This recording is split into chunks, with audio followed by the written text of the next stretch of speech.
किसी बच्चे को ऊपर पेशाब कर देना, किसी को बच्चे को ऊपर थूक देना, उसको थूक चटवा देना या फिर उसको तलवा चटवा देना, यही की परंपरा है? हा? भड़वे पैदा हो गए हैं, प्रशासन देख नहीं रही है, सरकार कैसी हो चुकी है? सिर्फ सामंतवादियों को देखे कि और एससी बीसी माइनॉरिटी समाज को, बहुजन समाज के लोग नहीं है, वो कीड़े हो चुके हैं नाली की तरह, जब मर्जी तब रगड़ते रहो। ये अब चलेगा नहीं। पूरा बहुजन हमारा समाज जाग जाओ, नहीं आए दिन आज उज्जवल साथ हुआ है और किसी न किसी भाई के साथ में होगा जरूर। मैं जब तक जिंदा रहूंगा इसी तरह लड़ाई लड़ूंगा, जिस दिन मर जाऊंगा वो बात की बातें हैं, कोई दूसरा भाई आएगा लड़े या ना लड़े उसकी बात क्या अलग है।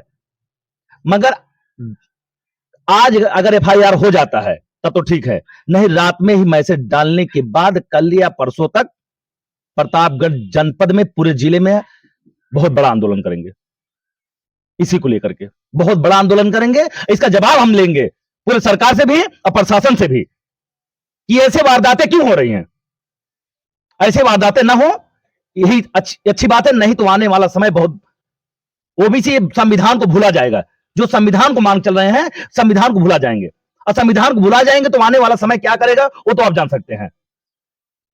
तो ऐसा न होने पाए, मैं निवेदन करूंगा इस सरकार के भी, और जो हमारे ओबीसी के जो ठेकेदार बने हुए हैं, जो अपने आप को खुद चतुर मराठी के समाज के लोग समझते हैं, वो आकर के उज्जवल की जो दर्दनाक बातें हैं उसको सुनो।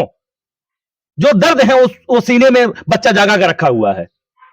दूसरा कोई होता तो हो सकता था अपने आप को मिटा देता। वो लफ्ज नहीं पैदा हो रहे हैं हमारे बीच में, हमारे शब्द निकल नहीं रहे, क्या बताएं अब।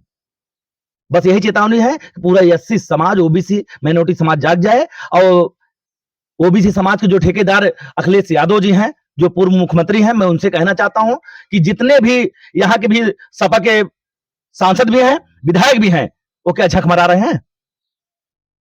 झक मरा रहे हैं जो इस समाज को देख नहीं पा रहे हैं। खाली संविधान को लेकर चाटना जरूरी है, संविधान लेकर के कुर्सी पकड़ लिए हैं, संविधान उनका बाप बचा पाएगा? हाँ, पूरा बहुजन समाज इकट्ठा होता तब जाकर संविधान की ताकत दिखाई पड़ती है। मैं यही निवेदन करूंगा, उज्जवल को जिस तरह से इनका नाम है उस तरह से इनको उज्जवल हमेशा रहना है, और ये भीम आर्मी इनके साथ में हमेशा खड़ी रहेगी। वो चाहे मर जाए या चाहे कुछ भी हो जाए, इनके साथ हमेशा खड़ी रहेगी दिनों रात। सर लगातार जो है मुख्यमंत्री Yogi ji law and order की दाद देते हैं, वो बोलते हैं कि अपराधी जो है यहाँ से पलायन कर, अरे यार उसकी बातें मत करो, बयानबाजी कर, उसकी बातें मत करो। और इस तरीके से घटना वो मुख्यमंत्री नहीं है, वो ढोंगी पाखंडवादी है।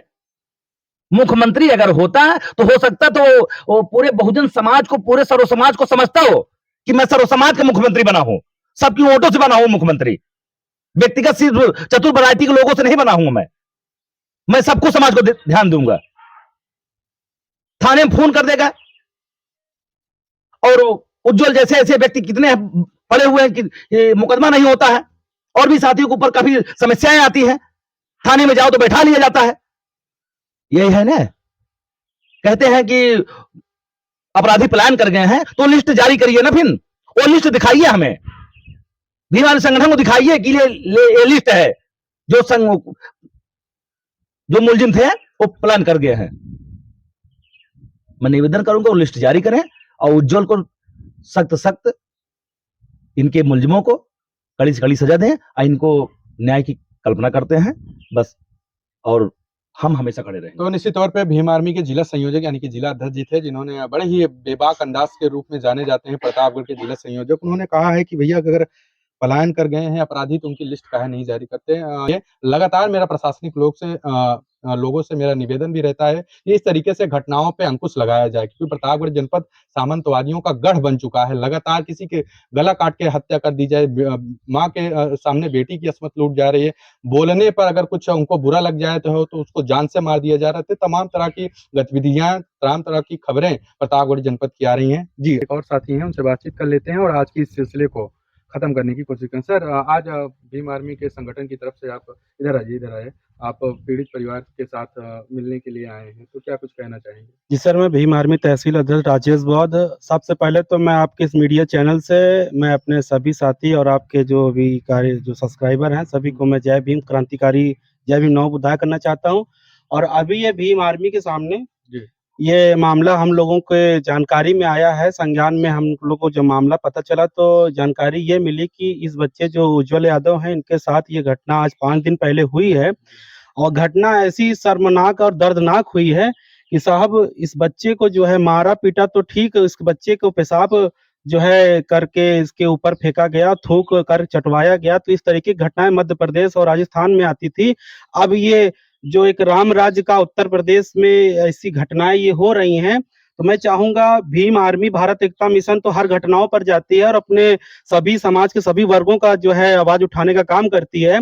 मगर कुछ हमारे ऐसे समाज के भी लोग हैं जो अपने आप को हिंदू बनते हैं, मगर ये भी तो हिंदू है ना भाई, ये हमारा बच्चा भी हिंदू है, तो हमारे समाज के साथ में हिंदू संगठन को भी इस मामले को लेकर के आगे आना चाहिए और जी, हिंदू बिल्कुल। जो संगठन है उनको भी इसकी सपोर्ट करना चाहिए क्योंकि ये बच्चा भी हिंदू है। तो क्या मारना हो और बेइज्जत करना हो और उसको नीचा दिखाना हो तो इसको हिंदू नहीं माना जाएगा? और भी बहुत सारी चीज़ें हैं, तो जब अब घटना हो गई तो ये तो बहुजन समाज में है, हम लोग उसके पीछे हर चीज़ करेंगे, जो भी होगा, जो भी न्यायिक प्रकरण में होगा और मैं ज़्यादा बात ना करते हुए सिर्फ़ इतना कहना चाहता हूँ कि भीम आर्मी के संगठन में यह मामला आ चुका है और भीम आर्मी क्या काम, क्या कार्रवाई करती है, ये पूरे भारत में आप सभी देख रहे हैं, समझ रहे हैं। बशर्ते सारे प्रशासनिक अधिकारियों से और सारे जो इस क्षेत्र के जुड़े हुए जो प्रशासनिक अधिकारी हैं, उन सभी से निवेदन है कि जल्द से जल्द इस मामला को एफआईआर दर्ज करा जाए, नहीं तो 2 से 3 दिन के अंदर पूरे भीम आर्मी जिला कमेटी की टीम पूरे जिले को जाम करने का काम करेगी और ये आप जानते हैं कि भीम आर्मी जो बोलती है, वो करती है। तो जी। निश्चित तौर पे ये भीम आर्मी के तमाम वो पदाधिकारी, जिला संयोजक और उनके साथ सहयोगी आए हुए पीड़ित परिवार के साथ जो बातचीत बनी, जो बातचीत हुई, जो प्रशासनिक लोग से उन्होंने अवगत कराया, अभी चेतावनी भी दी। उन्होंने कहा है कि भीम आर्मी झंडे के साथ डंडा भी रखती है और हर तरीके से जो है समाज के प्रति खड़ी रहेगी और जिस भाषा में जो समझेगा उस भाषा में समझाने की कोशिश करेंगे। तो ये तमाम वो लोग थे जो अभी उज्ज्वल यादव के घर पे आए हुए थे, संवेदनाएँ प्रकट करने और कहीं न कहीं न्याय की बात करने के लिए और तमाम वो साथी हैं जो तमाम राजनीतिक दल जो अभी तक नहीं पहुँच पाए हैं और प्रतापगढ़ के जो हमारे हाल-फिलहाल में चुने गए सांसद हैं, शिवपाल सिंह पटेल, ये तो दिल्ली छोड़ के यहाँ आने का नाम ही नहीं है। तो अपने क्षेत्र में भी देखिए शिवपाल सिंह पटेल जी, आपके क्षेत्र की घटना है, इसको अभी संज्ञान में लीजिए और प्रशासनिक लोग पे दबाव बनाने की कोशिश करिए। मुझे लगता है अगर आप विपक्ष के बड़े नेता हैं, आपके अखिलेश यादव जी, तो विपक्ष काफ़ी मजबूत है इस बार। तो अगर मुझे लगता है कि इस बात को अगर सरकार पे और प्रशासनिक लोग पे ऊपर अगर दबाव बनाएँगे तो निश्चित तौर पर एफआईआर भी दर्ज होगा और जो भी मुजरिम होगा उसकी गिरफ्तारी भी होगी और उसके ऊपर सख्त से सख्त कार्रवाई होगी। तो इस घटना को लेकर अभी भीम आर्मी के जिला संयोजक भी ग्राम सभा कौन-सा ग्राम सभा थी? रामपुर कलवारी में आए हुए थे। तो ये घटना को लेकर के आपकी कोई राय हो, मंशा हो तो कमेंट ज़रूर करिएगा। मिलते हैं एक नए खबर के साथ, नए मुद्दे के साथ, तब तक के लिए नमस्कार, जय हिंद।